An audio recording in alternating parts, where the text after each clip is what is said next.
Olá, eu sou a professora Maiara Mendes, professora de língua portuguesa, e hoje a nossa aula é sobre tipos textuais. A primeira coisa que precisamos entender é que existem os tipos textuais e os gêneros textuais, que são conceitos diferentes. O tipo textual está mais relacionado com a forma, com a estrutura do texto. Já o gênero textual é o papel social que esse texto tem no nosso dia a dia. E como eles se relacionam? Vamos imaginar que os tipos textuais são grupos grandes e os gêneros textuais são as vertentes que estão inseridas dentro de cada um desses grupos.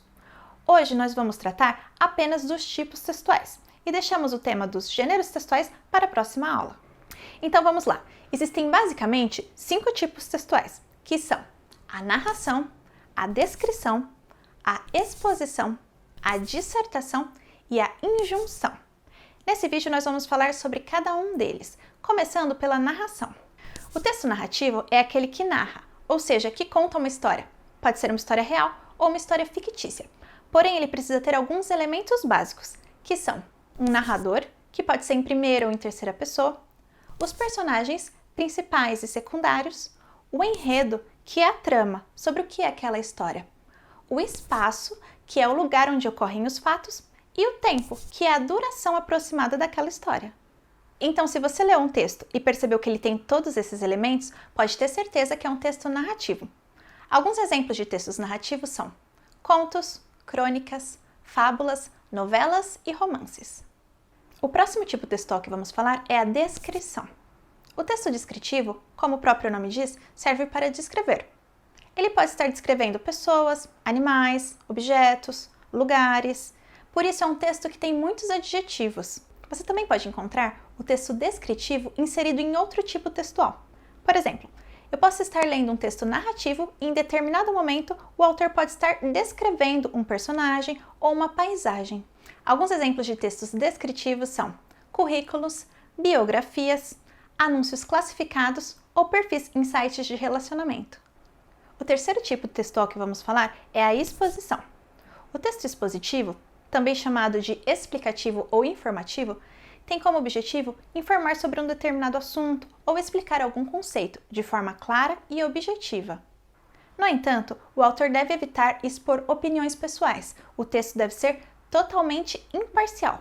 Alguns exemplos de textos expositivos são seminários, palestras, enciclopédias e notícias. O quarto tipo textual que vamos tratar é a dissertação. O texto dissertativo é aquele que discute sobre determinado assunto. Geralmente são temas atuais e pertinentes à sociedade. Existem 2 tipos de dissertação: a dissertação expositiva e a dissertação argumentativa. A dissertação expositiva é aquela onde o autor expõe fatos e ideias sem necessariamente tentar convencer o leitor. Já a dissertação argumentativa é aquela onde o autor irá usar argumentos de forma a tentar persuadir o leitor a acreditar na sua tese. A dissertação argumentativa é a queridinha dos vestibulares, inclusive do Enem, pois ele testa diversas habilidades do candidato, como conhecimento sobre atualidades, estrutura textual, argumentos e poder de persuasão. Alguns exemplos de textos dissertativos são resenha, carta de opinião, artigo e editorial. O último tipo textual que iremos estudar é a injunção. O texto injuntivo tem como objetivo dar instruções. Por isso ele é repleto de verbos no imperativo, que é aquele modo verbal que nós conhecemos por dar ordens, como por exemplo, faça, abra, despeje. Os textos injuntivos mais conhecidos são receita de bolo, manual de instrução e bula de remédio. Muito bem, agora que já vimos os 5 tipos textuais, vamos relembrar? A narração é o texto que serve para narrar, ou seja, contar histórias. A descrição é o texto que serve para descrever algo. A exposição é o texto que vai informar sem expor a sua opinião. A dissertação é o texto que discute sobre um determinado tema e a injunção é aquele texto que tem como objetivo instruir o leitor. Espero que você tenha gostado dessa aula. Até a próxima e bons estudos!